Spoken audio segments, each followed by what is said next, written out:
জাতীয় বিশ্ববিদ্যালয়ের অধীনস্থ বাংলা বিভাগের ছাত্রছাত্রীবৃন্দ কেমন আছেন আপনারা? আশা করি সকলে ভালো আছেন, সুস্থ আছেন।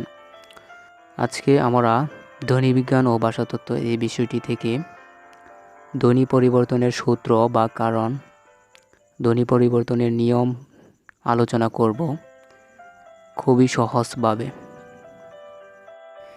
ইতিমধ্যে ধ্বনিবিজ্ঞান ও ভাষাতত্ত্ব থেকে 5টি ক্লাস আপনারা পেয়েছেন। তারই ধারাবাহিকতায় আজকে আমরা 6 নম্বর ক্লাস অথবা 6 নম্বর প্রশ্ন নিয়ে আলোচনা করব। তবে চলুন কথা না বাড়িয়ে এই প্রশ্নের মূল আলোচনায় ফিরে যাই।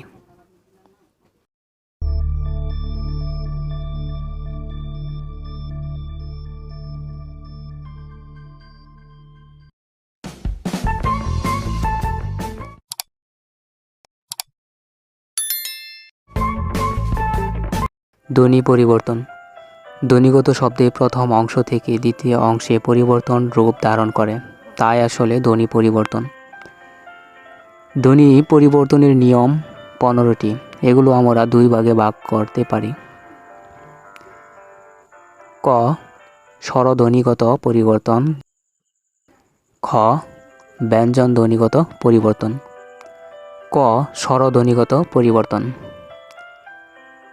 যে প্রকারগুলো স্বর অথবা স্বরবর্ণ দিয়ে গঠিত সেগুলো স্বরধ্বনিগত পরিবর্তন হবে। যেমন স্বর এবং স্বরবর্ণ দিয়ে যেসব গঠিত সেগুলো হলো স্বরাগম, স্বরালোপ, স্বরসংগতি, অপিনিহিতি, অবিশ্রুতি, অসমীকরণ ও অবিশ্রুতি।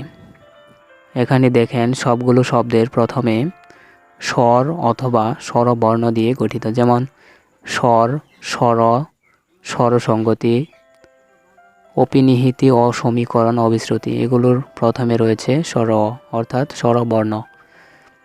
এবার আমরা 2 নম্বরে যাই। খ. ব্যঞ্জন ধ্বনিগত পরিবর্তন। যে প্রকারগুলো ব্যঞ্জন বা ব্যঞ্জন বর্ণ দ্বারা গঠিত বা শুরু হয়েছে সেগুলো সব ব্যঞ্জন ধ্বনিগত পরিবর্তন হবে। যেমন ব্যঞ্জন দ্বিত্ব, ব্যঞ্জন বিকৃতি, ব্যঞ্জন শ্রুতি, সমীভবন, বিষমীভবন, ধ্বনি বিপর্যয়, হকার লোপ, রকার লোপ। অর্থাৎ এগুলোর প্রথমে রয়েছে ব্যঞ্জন বর্ণ অথবা ব্যঞ্জন শব্দটি। এছাড়াও রয়েছে অন্তঃহতি। এটি স্বর ও স্বরবর্ণ দিয়ে শুরু হলেও এটি ব্যঞ্জন ধ্বনিগত পরিবর্তন হবে। নিচে ধ্বনি পরিবর্তনের নিয়মগুলো তুলে ধরা হলো স্বরধ্বনিগত পরিবর্তন অনুসারে। স্বরসংগতি। যে ধ্বনি শব্দের প্রথমে, মাঝে ও শেষে স্বরবর্ণের পরিবর্তন ঘটে তাকে স্বরসংগতি বলে। যেমন মৌলা থেকে মুলু, আকার থেকে ওকার হয়েছে, অথবা শিকা, শিকা থেকে শিকে, আকার থেকে একার হয়েছে, অর্থাৎ শব্দের শেষে স্বরবর্ণের পরিবর্তন হয়েছে। 2. অপিনিহিতি। যে শব্দে পরের ইকার বা ওকার আগে যুক্ত হয়ে উচ্চারিত হয় তাকে অপিনিহিতি বলে। যেমন রাতি, রাতি থেকে রাইত, আজি থেকে আইজ। অর্থাৎ এখানে রাতি শব্দটিতে তর পরে স্বরবর্ণ রয়েছে, অর্থাৎ তর পরে হ্রস্বই এর কার রয়েছে।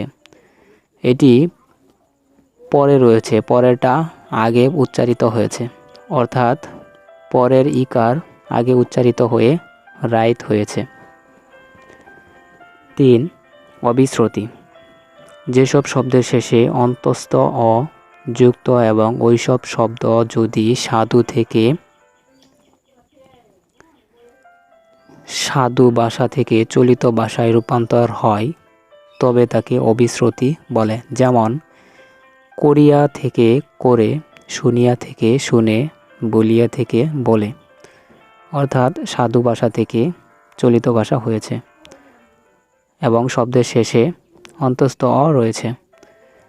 তবে আরেকটি কথা, যদি বলা হয় শুনিয়া থেকে শুইনা, বলিয়া থেকে বইলা, তাহলে আবার অপিনিহিতি হবে, কারণ অপিনিহিতির নিয়ম অনুসারে এটি গঠিত হয়েছে, অর্থাৎ পরের ইকার আগে।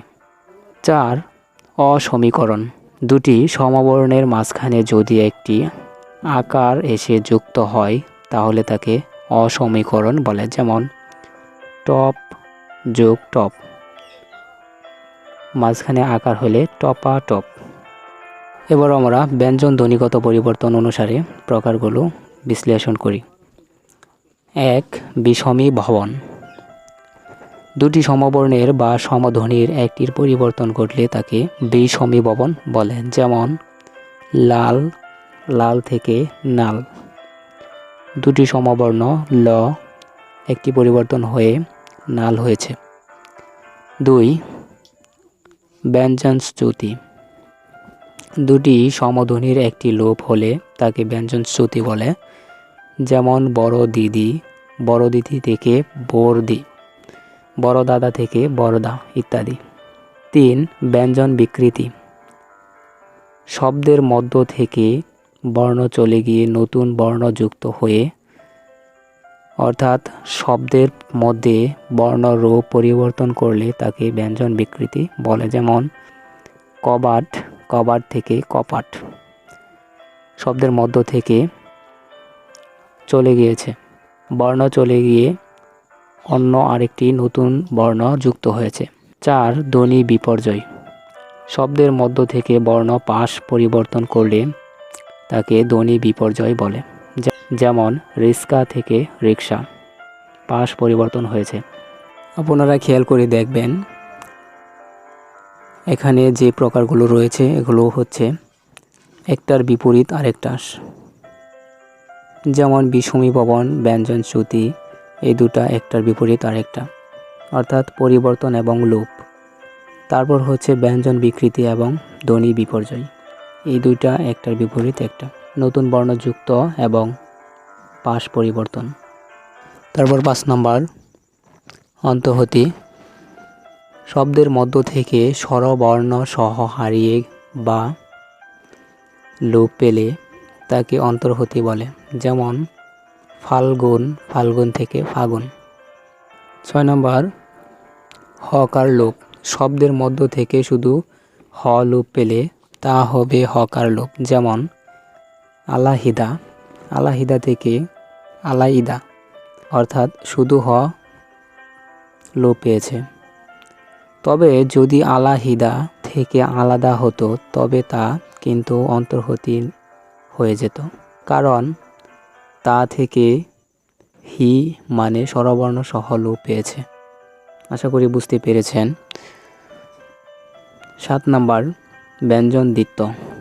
শব্দকে জোর দেওয়ার জন্য যদি বর্ণযুক্ত বা দ্বিত্ব হয় তবে তাকে ব্যঞ্জন দ্বিত্ব বলে, যেমন সকাল, সকাল থেকে সকাল। 8 নম্বর রকার লোপ। শব্দের মধ্যে র লোপ পেয়ে যদি পরের বর্ণের সাথে দ্বিত্ব হয় তবে তাকে রকার লোপ বলে, যেমন মারলো, মারলো থেকে মারলো, অর্থাৎ বর্ণ লোপ পেয়ে পরবর্তী বর্ণের সাথে দ্বিত্ব হয়েছে, অর্থাৎ জোর দিয়ে উচ্চারিত হয়েছে, যেমন মারলো। করলো থেকে করলো, সবগুলাই কিন্তু একটি অপরটির সাথে বিপরীত। 5 এবং 6, 7 এবং 8 অন্তঃহতি এবং হকার লোপ এবং ব্যঞ্জনদ্বিত্ব এবং রকার লোপ। 7 নম্বর এবং 8 নম্বর ব্যঞ্জনদ্বিত্ব এবং রকার লোপ, এই দুটির মধ্যে দ্বিত্বের ব্যাপার, অর্থাৎ জোর দেওয়ার ব্যাপার। আশা করি সম্পূর্ণ বুঝতে পেরেছেন।